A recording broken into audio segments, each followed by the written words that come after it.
Dengizda ro'y bergan odamxo'rlik holatlari tarixiga yuzlansak. Siz Dervishnot sahifasidasiz va biz tarixga yo'l olyapmiz. Dengizdagi odamxo'rlik dengiz tarixi va madaniyatining eng mudhish hodisalaridan biri bo'lib, u og'ir ochlik va boshqa oziq-ovqat manbalarining yo'qligi sharoitida vujudga kelgan. Ma'lumki, o'ta og'ir vaziyatlarda omon qolgan dengizchilar bu odatga majburan murojaat qilishgan va uni hayotni saqlab qolish uchun yagona chora sifatida qabul qilishgan. Eng mashhur voqealardan biri 1884-yildagi Mignonetta yaxtasi bilan bog'liq hodisa bo'lib, unda 4 ta ingliz dengizchisi halokatdan so'ng ochiq dengizda qolib ketishadi va ulardan 3 tasi eng zaif bo'lgan yosh dengizchi Richard Parkerni o'ldirib iste'mol qilishadi. Bu voqea nafaqat fojiaviyligi bilan, balki omon qolganlar qotillikda ayblanib hukm qilingani bilan ham tarixga kirdi.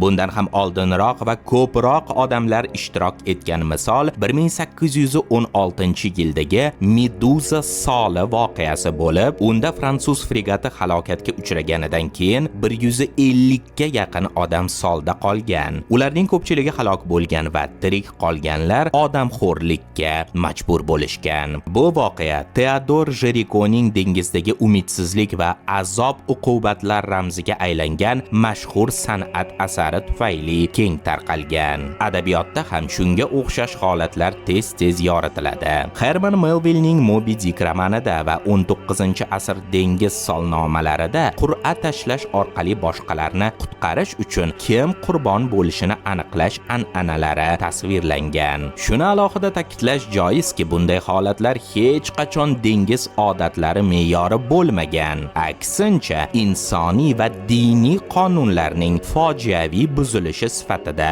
baholangan. Biroq ular dengizchilar orasida yashirin ravishda mavjud bo'lgan o'ziga xos dengizda omon qolish qonunining bir qismiga aylangan. Bu shunchaki kontent emas, bu jonlangan tarix. Bizga obuna bo'lishni unutmang.